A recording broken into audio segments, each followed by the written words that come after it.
Assalomu alaykum, hurmatli abituriyentlar. Bugun siz bilan birgalikda fe'l tarkibida keluvchi harakat nomi qo'shimchasi she ish hamda birgalik nisbat qo'shimchasi she ishni qay holatda ajratishni o'rganib chiqamiz.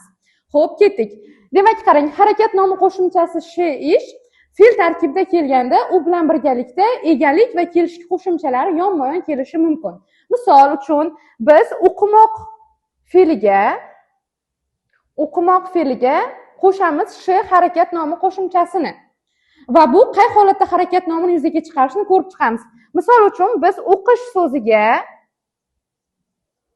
o'qishni desak, so'roq berayotgan paytda nimani degan savolni beramiz va bu bizda harakat nomini shakllantiradi.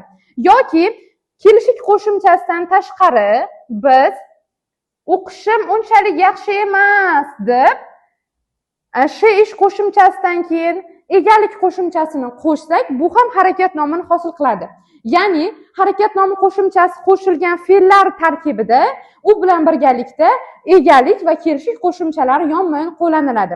Va biz bu fe'lga so'roq berayotganda umuman nima qilishni yoki nima qilishim deb savol bermaymiz. So'roq berayotganda nimani va nima degan holatda so'roq beramiz. Ya'ni she ish qo'shimchasi egalik kelishik bilan kelsa, bu qo'shimcha harakat nomi qo'shimchasi sanaladi. Xo'p, endi birgalik nisbatni o'rganib chiqamiz. Qachonki bizda birgalik nisbat qo'shimchasi sifatida ko'riladi, fe'limiz tarkibida ushbu she ish qo'shimchalaridan keyin zamon va shaxson qo'shimchalari kelsa, demak, shu holatda bu she ish qo'shimchasi birgalik nisbatni hosil qiladi. Misol uchun, xo'p, o'qishdi. Ular uxlamay kechgacha tuni bilan o'qishdi. Ya'ni bu yerda harakat va holat bir odam emas, birdan ortiq odam amalga oshirganidan dalolat beradi. Yoki xo'p,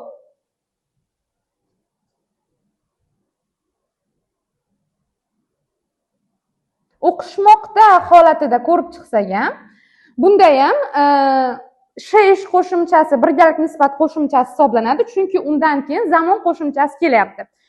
Va e'tibor qarating, bu ikkita fe'limiz ham shaxsonda uchinchi shaxs birlik holatini hosil qiladi. Ya'ni ular o'qishdi ko'plik holatida, ular o'qishmoqda ko'plik holatida. Ya'ni she ish qo'shimchasi bu yerda harakat va holatni birdan ortiq shaxs bajarganidan dalolat beradi. Mavzuni umumiylashtiradigan bo'lsak, qachonki harakat nomi qo'shimchasi egalik va kelishik qo'shimchalari bilan yonma-yon kelsa, bu she ish qo'shimchasi harakat nomiga aloqadorligini bilishimiz mumkin.